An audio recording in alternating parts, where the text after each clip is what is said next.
Hello, it's a new quad today and it comes in this smaller little box, and if you can see from that title, and perhaps you looked at the title page, it is the Fullspeed Leader 3. The reason I show you the box here is because rather than just having a single QR code or just a small instruction manual, it's got various QR codes for different things about the build. Let's have a look at what's inside. Well, there's a piece of packing and there's this gubbins, of which you get some Fullspeed RC stickers, some props. These are HQ props and they are the 3x3x3. Remember these being on the Immersion RC Vortex 150. Nice props. There's a battery strap, there's a little bit of Velcro and some screws. And in here it's really tacked in quite well. It's kind of tucked slightly underneath. Is the actual little quad itself. It is tiny. It's 130 mils end to end, which is about as small as you can get, I think, for a 3-inch quad. It's kind of an interesting shape. It's more squat lengthwise, and then it looks, I'm pretty sure that's right, the front legs come out slightly wider than the rear legs, which is an interesting thing. But it's got there's a few details I like here. The screws here are nicely recessed, so you can stick that Velcro on nicely. You've got a Caddx camera in here, which I've never used a Caddx before, so that'd be quite interesting. These are the 1106 4500 kV. They seem to be about the kV for people to use up to 4S battery, and this supports 2 to 4S. So 3-inch basically are little demons on 4S, but you can generally keep them still below 250 grams, so that'd be interesting to tell. Specs on this one, well, it's an F4 flight controller, of course an OSD. I kind of feel like I only have to point out if things don't have an OSD these days. It's become the norm, hasn't it, really? This tiny little ESC board can run 28 amps each, and of course BL Heli S, and this should be running D-Shot 600. The VTX goes from like 25 up to 600 milliwatts. 600 milliwatts and something that size? God, that's crazy. I think it's a manual thing. I don't think it uses any particular protocol to try and change channels. I will double check that when I get into it. It's got a beeper, yay, which is really useful on something this size. And I was just trying to see what lens this Caddx camera's got. It doesn't have anything written on it. It's like really short, so it could be a nice wide angle lens.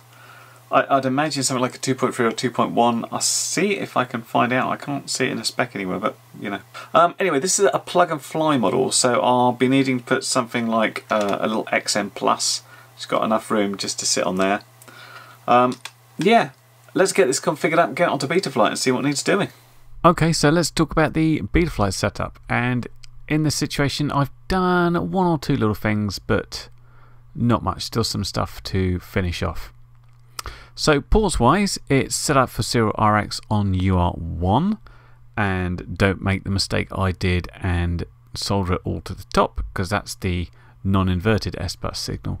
UART2 I notice is set to IRC tramp, so that should be able to be all set VTX wise via the OSD. We'll check that out later. Config wise, looking pretty nice. D-Shot 600, I've added motor stop. It's got an 8K loop, which is pretty quick, and I've obviously changed my craft name. And on the PID tune, it had a weird way of doing its RC rate, where it was like 1 point something and 1 point something here. I noticed in 3.5 you get a slightly different rate from roll, pitch and yaw. I've set it up to get my normal 1000 degrees. I'm slightly annoyed now that I can't remember what the original one was. In the receiver tab, I've just added my aux12 for my RSSI signal. Here's the mode screen. It was almost set exactly how I'd have it, albeit on different switches. It had horizon instead of angle, but the rest was the same. So it was like arm, horizon, beeper, air mode, and flip over after crash. And the OSD screen I thought I'd show because it's one of these rare situations where they've had to think about it and they've put a reasonable decent idea of what they want in an OSD. I'm going to change this to suit myself better, but you'll see that when we actually go in flight. So we're running Betaflight 350 with the Fullspeed F411 board. But let's see how this looks in a flight. Hey everyone, and welcome to the field, if you can hear me, because it's blowing a hoolie. Autumn is here and I'm not very happy about it. There's been a bunch of rain already today. It's about 9 degrees, so my fingers are already freezing. And to make matters worse, I get to the field after a week or so away and they've cut the trees down that were there. Oh, the building work's coming. I don't know how much longer I have this for, so I'll make the use of it. Anyway, we're here with the Leader 3, tiny little quad, and I had a big question about what to fly on. I've got this completely suitable 3S 650, which is about the limit for it, and the smallest 4S I've got is this 850. It says only use like 450, 550. I might give this a quick hover, but I think we're going to be flying off 3S today, because that is the smallest 4S I've got, and these are only tiddly little motors, so I don't think they'll do much with it. I'll give it a quick check and I'll feel the motors and see how they feel, but I think we'll be doing 3S. It's windy is the optimum word for today, so let's give it a go on line of sight and we'll take it up for a proper fly. Okay, let's see how this feels line of sight.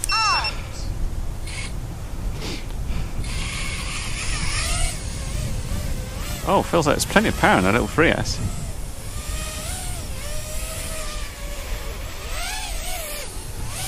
I think we'll have a problem here. Let's have a quick punchy. Well, maybe a little bit backing there. Let's give it another try.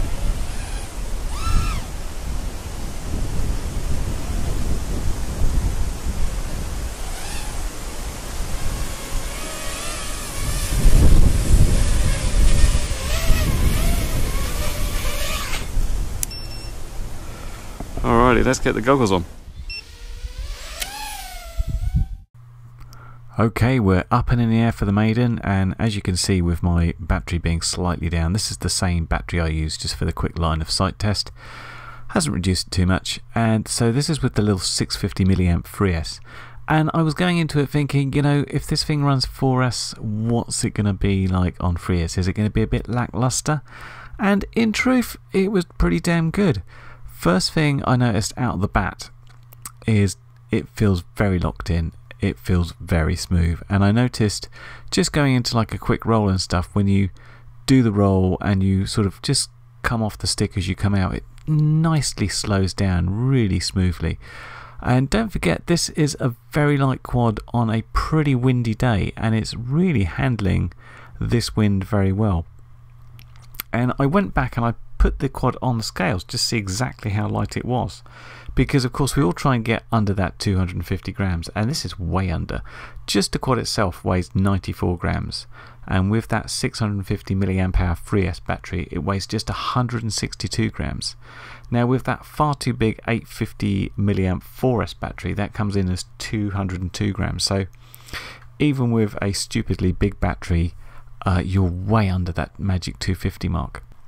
Now, I did have this weird crash on the first battery. I was just going into this split S and suddenly it just sort of went the other way really weirdly and fell out of the sky. So I went back on that same battery and I did the same manoeuvre over and over again, and I couldn't get it to fail again. And I did a total of 8 batteries through this in total, and I couldn't get it to happen at all. I was going in thinking, maybe it was some air mode setting where it's the idle speed's not high enough and that would cause that sort of thing, but as I couldn't get it to happen again, I don't quite know what to think there. Maybe a funny, maybe I clipped something weird, I do not know, but based on the fact I couldn't reproduce it, I don't know. Obviously I'll be looking at it for future. So the only thing about flying 3S, and I was flying all around, I'm thinking this is quite good, it's very manoeuvrable, very snappy, I like it. It feels slightly less like a 3-inch quad, and what I mean by that is you often sort of hear people saying, well, 3-inch is the new 5-inch, you can make them go as fast as a 5-inch, they just won't carry an HD camera. But this didn't feel like it was, you know, close to a 5-inch. It felt like it was a very fast 2.5-inch, so it's just slightly upping the ante there with these much smaller motors. And like I said, I didn't really feel it was lacking in power until I, you know, tried to do a full punch out, and then I noticed it had this bit of a thing where, you know, it's a little bit slow at going upwards, and sort of full throttle going into the wind, it was a little bit slower than you wanted to. So as I said, it lacks real top-end speed, but this was no slouch. I had the GoPro set up as you saw from the takeoff, so have a quick look at a few flypasts I did.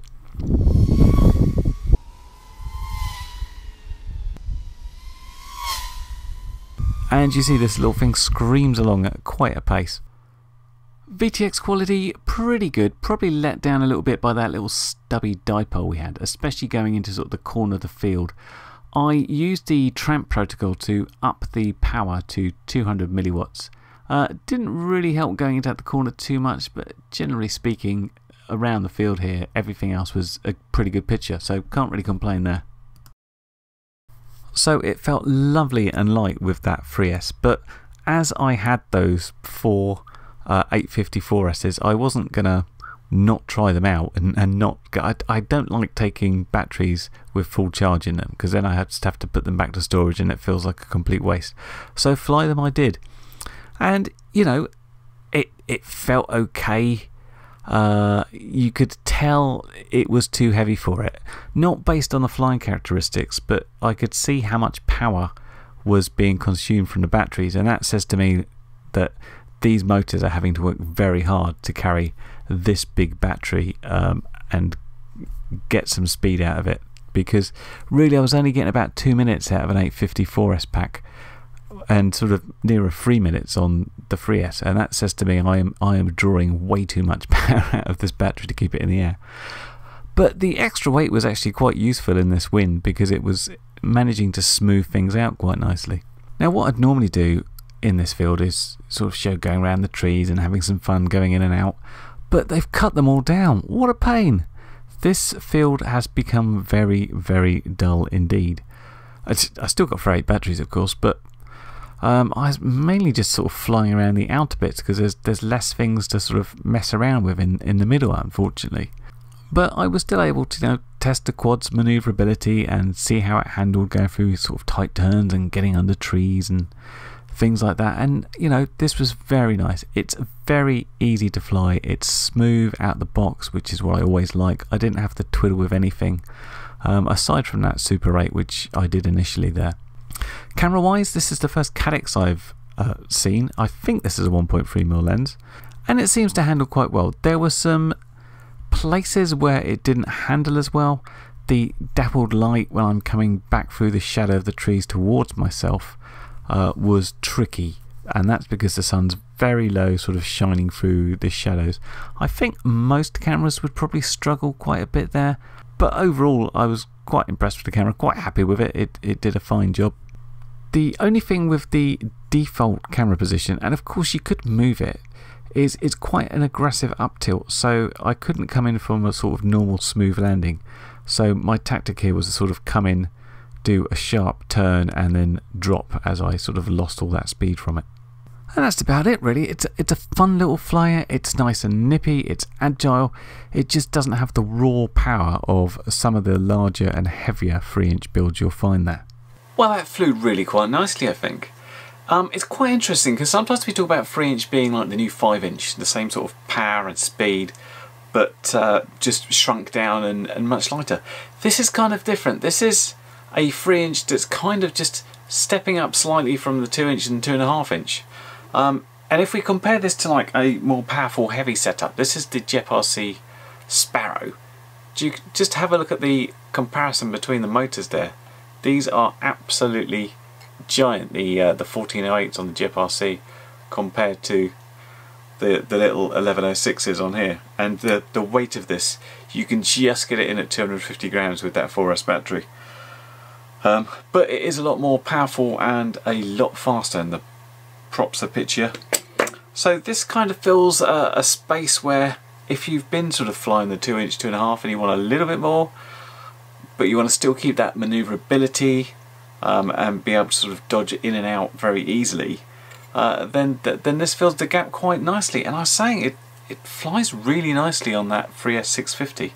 I'll have to try and get some smaller 4S batteries. I thought I would never have to go below sort of an 850 in 4S, so I didn't think it was worth it, but it might be interesting to see how it goes. I mean, you'll get a lot more punch and some top end speed But the really nice thing about this is its handling and its tuning out of the box. That's really very nice. So quite a nice little package. But yeah, check it out if you like. So once again, this is the Fullspeed Leader 3.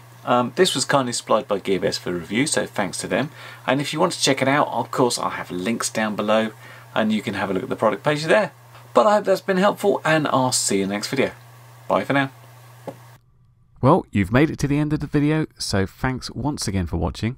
If you like what you saw, then please consider subscribing, and if you really like what you saw, then be sure to check out the link to my blog for a variety of ways in which you can help support this channel.